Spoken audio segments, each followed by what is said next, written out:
Well, hello to everybody. This is Charles Richard, and today I am going to bring you a very simple and quick way that allows you to be able to share and actually upload your videos without having to convert them or doing any special things to your videos through YouTube. As you can see, I am right now in a Starbucks. I'm actually drinking. Well, I usually like to drink my coffee, but today I've decided, because it's kind of hot outside, I'm actually drinking some tea, at Starbucks. And you can see the counters and everything in the background. I've got my screen split up to three different cameras. This particular phone that I use has the ability to do 4 cameras, and I'm actually doing this video like this because I want to upload it, and this way you can not only will I show you how to do it, but also you can see how it is done.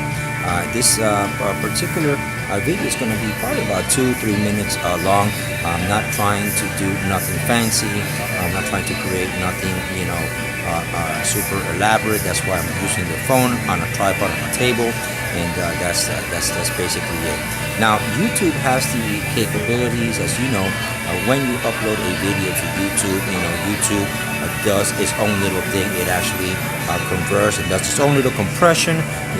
So it doesn't matter what you upload. It doesn't matter if you upload a .mov file or an MPEG-4 file or an H.264. These are all different type of video formats.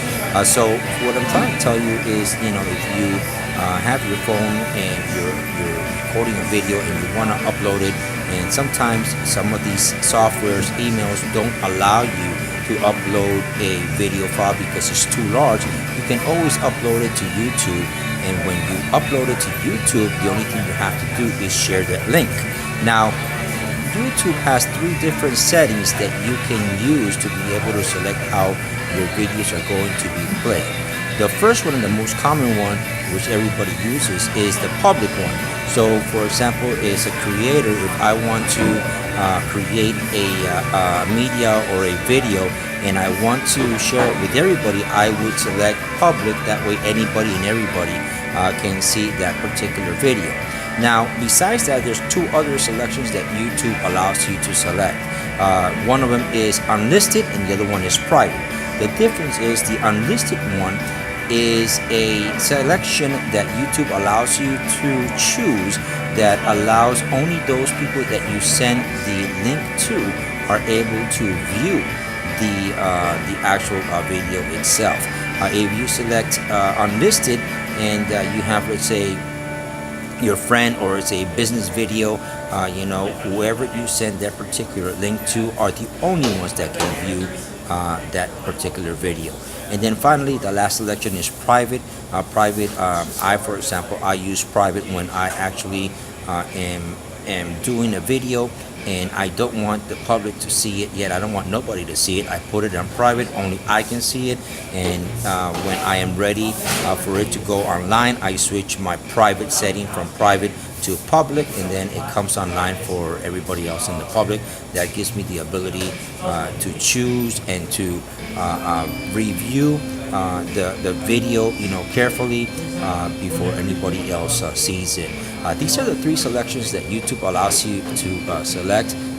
Again, this particular video I've done with the intention to show those of you that are trying to send videos to your buddies and to your friends and don't have the ability because your emails, you cannot send a video through the email, but what you can do, or WhatsApp or none of those, but what you can do is you can upload it to YouTube and put it as unlisted and share that link, and then your friend can actually click on that link and they can see this particular video that you just uploaded. This is Charles Richard. I hope this has helped you. If you want to see more videos like this, please subscribe. We've got a lot of stuff that's going to be coming up this summer. And anyways, let me know what you guys think of it. In the meantime, cheerios.